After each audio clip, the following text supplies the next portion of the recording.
आइए आज हम लोग प्रसार सीखते हैं कि प्रसार कैसे किया जाता है। इनका प्रसार देखेंगे कि 2x + 3y + 4z का प्रसार कैसे किया जाएगा। तो इसको ध्यान से आप लोग समझिएगा। अगर हम मान लें कि a बराबर दिया हुआ है 2x, b बराबर दिया हुआ है 3y और c बराबर दिया है 4z। अगर हम मान लें तो ये हो जाएगा a + b + c का होल स्क्वायर।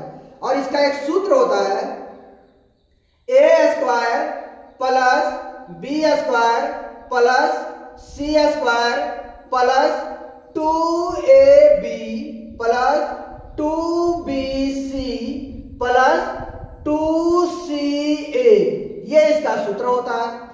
अब हमें करना क्या है कि जहां आपको ये दिख रहा है वहां पे 2x, जहां पे b दिख रहा है वहां पे 3y, जहां पे c दिख रहा है वहां पे 4z, इसमें हमें रखना है।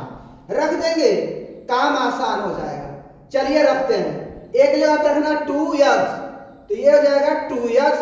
इसके ऊपर 2 घात है तो इसके ऊपर हम 2 घात लगा देंगे। ये प्लस है तो प्लस, b के जगह पे रखना है 3y, तो ये हो जाएगा 3y। इसके ऊपर 2 घात है तो हम इनके ऊपर 2 घात लगा देंगे। ये प्लस है तो प्लस, c के जगह पे रखना है 4z, तो ये हो जाएगा 4z।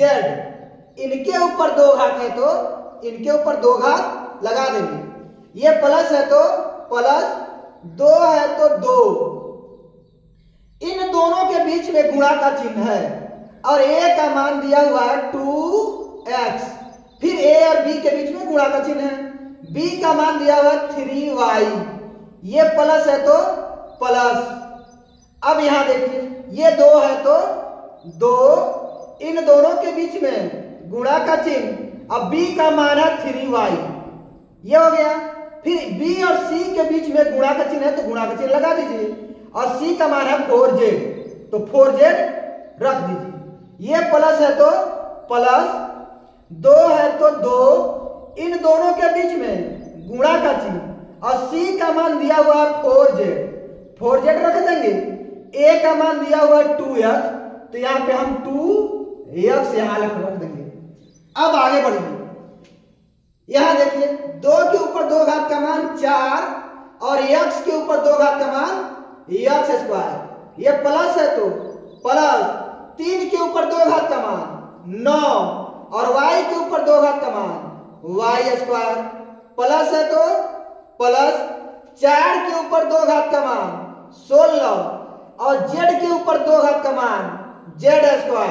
ये प्लस है तो प्लस, 2 में 2 से गुणा करिए 4 और 4 में 3 से गुणा कर दीजिए 12। इसके साथ x है और इसके साथ y है, तो ये हो जाएगा 12xy।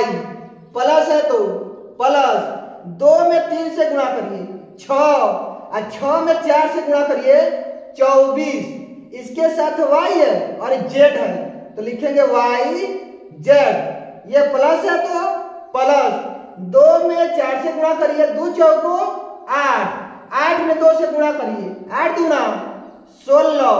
इसके साथ z है और x है, तो लिखेंगे zx। यही इसका आंसर होगा।